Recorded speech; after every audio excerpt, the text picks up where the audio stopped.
दोस्तों Indian railway finance corporation limited यानी IRFC की बात करें, स्टॉक के अंदर आज ज़बरदस्त गिरावट हो रही है। अब इस गिरावट के पीछे वजह बाजार में गिरावट, और ये बाजार में भी क्यों गिरावट हो रही है, इसके पीछे चार बड़ी वजह जिसको समझने की कोशिश करेंगे इस वीडियो के माध्यम से। आईआरएफसी ने अपने क्वार्टर 2 के रिजल्ट का ऐलान कर दिया है, डेट हमारे सामने आ चुकी है। इसके अलावा कंपनी डिविडेंड भी देने जा रही है। तो क्या इस समय आईआरएफसी में डिप में खरीदारी का मौका समझ के खरीदारी कर लेनी चाहिए या फिर इसमें से एक बार निकल जाए? क्या है आगे की रणनीति, उसको समझने की कोशिश करेंगे इस वीडियो के माध्यम से। वैसे तो कंपनी फंडामेंटली बहुत मजबूत है, लेकिन बाजार के सेंटीमेंट बिगड़े हुए। ऐसे में कि ये स्टॉक जो लगातार काफ़ी दौड़ चुका है, क्या आने वाले समय फिर से नीचे आएगा, जानने की कोशिश करेंगे इस वीडियो के माध्यम से। लेकिन फ्रेंड, उससे पहले अगर आप पहली बार हमारे चैनल पे आए तो चैनल को सब्सक्राइब कर दीजिए, एक बेल आइकॉन दबा दीजिए ताकि जब भी नया वीडियो बने पहला नोटिफिकेशन आपको मिले। वीडियो पसंद आए तो लाइक से जरूर कीजिए। चलो फ्रेंड्स, वीडियो स्टार्ट करते हैं। मैं हूँ आपका दोस्त एस.बी. दवे और हमारे अपने चैनल ऑनलाइन कमाई में आपका बहुत बहुत स्वागत है। अभी लगभग 2:45 बजे के आसपास का टाइम है। BSE सेंसेक्स 65,019 के स्तर पर है। तो आप समझ सकते हो कि आज 65,000 का स्तर भी टूटने को तैयार हो चुका है। ये बाजार के लिए चिंताजनक बात है। 378 पॉइंट की बड़ी गिरावट हुई है और बाजार लगातार गिर रहा है। जैसे जैसे आप देखें तो बाजार आगे बढ़ रहा है, क्लोजिंग की तरफ जा रहा है, वैसे वैसे जो बाजार की जो वीकनेस है बढ़ रही है। वैसे सुबह बाजार में शुरुआत जो है वो पॉजिटिव हुई थी, लेकिन उसके बाद में तुरंत ही बाजार में गिरावट का माहौल बना और आप देख सकते हो कि ये धीरे धीरे बाजार की गिरावट बढ़ रही है। इस समय 0.5% की गिरावट है। अब आप देख सकते हो कि निफ्टी फाइनेंशियल सर्विस में भी गिरावट है। 19,577 के स्तर पे 0.15% की गिरावट है। गिरावट इतनी बड़ी तो नहीं है, लेकिन देख सकते हो कि उसका असर आईआरएफसी में देखने को मिल रहा है। अब जो बाजार में गिरावट है, इसके पीछे चार बड़ी जो रीज़न है, इसमें जो सबसे बड़ी रीज़न है इजराइल और हमास का जो युद्ध शुरू हुआ है, इसने ग्लोबल सेंटीमेंट बिगाड़ दिए और इसका बाजार पर नेगेटिव इफेक्ट देखने को मिल रहा है। ये जो बाजार में जो गिरावट का माहौल है, क्या ये और बढ़ सकता है? क्योंकि मिडिल ईस्ट का जो टेंशन है, क्या आगे बढ़ेगा? तो रीजन की वजह से मार्केट इस समय अंडर प्रेशर दिखाई दे रहा है। इसके अलावा जो यूएस डॉलर देखें तो इस समय मजबूत दिखाई दे रहा है। तो यूएस की इंटरेस्ट रेट हाइक करने की वजह से उसका असर भी बाजार पर निगेटिव देखने को मिल रहा है। तो यूएस डॉलर इंडेक्स इस समय 106 के ऊपर दिखाई दे रहा है और इसकी वजह से बाजार में उसका जो इक्विटी मार्केट में काफ़ी निगेटिव असर देखने को मिल रहा है। यह प्रॉफिट मार्ट सिक्योरिटीज़ के अविनाश गोरास्कर का कहना है। तीसरा जो बड़ा रीजन है वो है इन्फ्लेशन की प्रॉब्लम में। हमास का और इजराइल का जो युद्ध शुरू हुआ है तब की वजह से देखें तो आगे जाके और इसमें प्रॉब्लम आ सकती है। जो सबसे बड़ी बात है, क्रूड ऑयल की प्राइस बढ़ सकती है, इससे बाजार पे और निगेटिव इफेक्ट देखने को मिल सकता है। इंडिया 85% ऑयल है जो इंपोर्ट करता है, ऐसे में इंडिया के लिए बहुत बड़ी मुसीबत हो सकती है। चौथा जो रीजन है वो है FII की सेलिंग। लगातार FII बाजार में बिकवाली कर रहे हैं और देख सकते हो कि उनकी बिकवाली लगातार बनी हुई है। ऐसे में बाजार को सपोर्ट नहीं मिल पा रहा है। ये जो रीज़न है सारे इस समय बाजार के लिए नेगेटिव बने हुए। अब बाजार को सपोर्ट मिल सकता है रिजल्ट का दौर शुरू हुआ है, अच्छे रिजल्ट आ सकते हैं, उससे बाजार को कुछ संभावना पॉजिटिव बन सकती है। अब आईआरएफसी की बात करें, स्टॉक की शुरुआत 77.50 पर हुई, तो शुरुआत तो बिल्कुल पॉजिटिव हुई। देख सकते हो कि क्लोजिंग 77.05 पर थी फ्राइडे के दिन, लेकिन इस लेवल से स्टॉक ने बहुत भारी गिरावट दिखाई है। 77.95 का हाई बनाया, उस लेवल से ऊपर से जो बिकवाली शुरू हुई तो इसने 72 का लो बनाया। बहुत दिन के बाद एक बहुत भारी डिप देखने को मिला। एक ही दिन में इंट्राडे में अगर आप देखें तो ये 6 रुपये की बहुत बड़ी आप देखो गिरावट देखने को मिली है और ये बहुत बड़ी भयंकर गिरावट है ऊपर के लेवल से। तो 73.05 के आसपास स्टॉक इस समय 5.19% की बड़ी गिरावट देखने को मिल रही है। आज वॉल्यूम भी ज़्यादा ही है, देख सकते हो पिछले एक महीने वाले इसका 6 करोड़ का वॉल्यूम था। 2 करोड़ की डिले उठाई गई थी। 1 वीक पहले 7 करोड़ का वॉल्यूम था, 2 करोड़ की डिले उठाई गई थी और फ्राइडे को 4 करोड़ का वॉल्यूम था, 1 करोड़ की डिले उठाई गई थी और आज लगभग 2:30 बजे के पहले ही 5 करोड़ का वॉल्यूम हो चुका। वॉल्यूम ज़बरदस्त बढ़ा है। अब यहाँ पे इसके बीच में देखें तो आईआरएफसी ने अपने Q2 के रिजल्ट के लिए डेट का ऐलान कर दिया है। 2 नवंबर को कंपनी अपना Q2 के रिजल्ट डिक्लेयर करेगी और साथ में कंपनी डिविडेंड के ऊपर भी फैसला करेगी, यानी अपने शेयर होल्डर को कंपनी डिविडेंड देगी।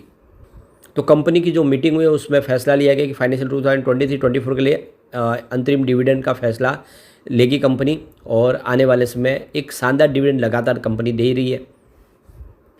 सबसे बड़ी बात है कि स्टॉक ने ज़बरदस्त प्रदर्शन ऑलरेडी किया है। देख दो कि इसका जो 52 वीक का हाई है वो 92.94 का है। अब उस लेवल से देखें तो आपको यहाँ पे ज़बरदस्त गिरावट यानी करीब 20 रुपये की गिरावट देखने को मिलेगी। जो लो है वैसे 21.30 है, तो उस लेवल से देखें तो स्टॉक अभी कम से कम 50 रुपये ऊपर है। तो काफ़ी शानदार इसने प्रदर्शन किया था। अब आप देख रहे हो उस गिरावट की चपेट में आए क्योंकि ज़बरदस्त तेज़ी के बाद यहाँ पे प्रॉफिट बुकिंग हावी हो रही है। वैसे इसके लिए एक और बैड न्यूज़ है, इसका जो मार्केट कैप है वो फिर से 1 लाख करोड़ से नीचे आ गया है। 95,505 करोड़ का अभी मार्केट कैप है। तो आप देख सकते हो कि मार्केट कैप फिर से स्लिप हुआ है। ऐसे में आने वाले समय में क्या ये एमएफआई की लिस्ट में लार्ज कैप में शामिल हो सकता है? अगर ऐसे ही मार्केट कैप 1 लाख करोड़ से नीचे रहा तो फिर ये आशा भी धूमिल हो सकती है। लेकिन अगर आपका जो नज़रिया लॉन्ग टर्म का है तब तो इस स्टॉक के अंदर डरने की कोई बात नहीं है। फंडामेंटली कंपनी बहुत मजबूत है। सबसे जो बड़ा प्लस पॉइंट है, कंपनी का रिजल्ट लगातार बेहतर हो रहा है, रेवेन्यू प्रॉफिट लगातार बढ़ रहे हैं। आप देख ही सकते 2019 में जहाँ पे 11,133 करोड़ के आसपास जो रेवेन्यू था वो 2023 में बढ़ के 23,891 करोड़ के आसपास पहुँच गया। और वैसे ही प्रॉफिट बढ़ रहा है। 2019 में जहाँ पे 2,254 करोड़ के आसपास था वो 2023 में बढ़ के 6,337 करोड़ तक पहुँच गया। बहुत ही ज़बरदस्त वृद्धि। इसका ईपीएस भी बढ़ा है। 2019 में जहाँ पे 3.43 रुपीज़ था वो 2023 में 4.85 रुपीज़ तक पहुँच गया। और ये सारी बातें साबित कर रही है कि वाकई में कंपनी मजबूत है। ऐसे में अगर आप लॉन्ग टर्म इन्वेस्टर तो डरने की बात नहीं, डिप में खरीदारी का मौका देख सकते हैं। लेकिन अगर आप शॉर्ट टर्म इन्वेस्टर तो आपको प्रॉफिट बुक करना चाहिए, क्योंकि बाजार में इस समय गिरावट का माहौल बना हुआ है। जिस तरह से बिकवाली जा रही है, बाजार में बड़ा करेक्शन आ सकता है, तो फिर ये स्टॉक भी नीचे आएगा क्योंकि काफ़ी ज़्यादा दौड़ चुका है। अब चलते हैं कुछ बड़ी डील की तरफ जिसकी वजह से ये गिरावट का माहौल बना। तो सुबह 9:21 पर 76.80 की प्राइस है। यहाँ पे देखो कि करीब 3 लाख शेयरों की एक बड़ी बिकवाली हुई। और उसके बाद अगर आप देखें तो 9:34 पर 75.85 की प्राइस से 2,21,000 शेयरों की एक बिकवाली और हुई। फिर 10:11 पर 74.50 की प्राइस से यहाँ पे 9,09,000 शेयरों की एक बड़ी बिकवाली और हुई। लेकिन उसके बाद अगर आप देखें तो 10:13 पे 74 की प्राइस से 2,72,000 शेयरों की एक बड़ी खरीदारी और हुई।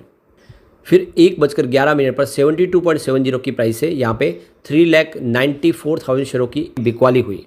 उसके बाद 1:44 पे 73.05 की प्राइस से 3,37,000 शेयरों की एक खरीदारी हुई। तो इस गिरावट का फ़ायदा उठा के कुछ बड़े फंड हाउस है जो खरीदारी भी कर रहे हैं और ये शुभ संकेत है। और क्यों ना हो, बहुत ज़बरदस्त गिरावट के करेक्शन भी काफ़ी ज़्यादा है। 92 का स्टॉक इस समय 72 के आसपास है। लेकिन बाजार के सेंटीमेंट देख के लग रहा है कि अगर गिरावट का दौर ऐसे ही जारी रहा तो स्टॉक और नीचे भी आ सकता है। ऐसे में थोड़ा सा भी वेट किया जा सकता है। बाजार को एक बार सेटल होने दे, उसके बाद में ही नई खरीदारी के बारे में सोचे। वैसे इसकी रेटिंग बहुत अच्छी है, आप ये देख ही सकते हो। मास्टर रेटिंग यहाँ की 5 स्टार में से 3 स्टार निकल के आ रही है, जो काफ़ी बेहतर है। इसकी ईपीएस स्ट्रेंथ भी काफ़ी अच्छी है, 5 स्टार में से 3 स्टार की रेटिंग है। लेकिन जो बायर डिमांड के मामले में देखें तो यहाँ पे आपको 5 स्टार में से 5 स्टार की रेटिंग आती हुई दिखाई देगी, जो बहुत ही ज़बरदस्त है। इसकी प्राइस स्ट्रेंथ भी बहुत मजबूत है क्योंकि रेटिंग यहाँ पे 5 स्टार में से 5 स्टार की रेटिंग है। ग्रुप रैंक के मामले में देखें तो 5 स्टार में से 4 स्टार की रेटिंग है। कुल मिला के इसकी रेटिंग बहुत अच्छी है। ऐसे में अगर आप लॉन्ग टर्म इन्वेस्टर हैं तो निवेश को बनाए रखें। वैसे स्टॉक ने बहुत ज़बरदस्त प्रदर्शन भी किया, आप इसको देख सकते हैं। दूसरी बीएससी फाइनेंस और अगर सेंसेक्स के मुकाबले अगर चेक करें तो इसने रिटर्न बहुत ज़बरदस्त दिया है।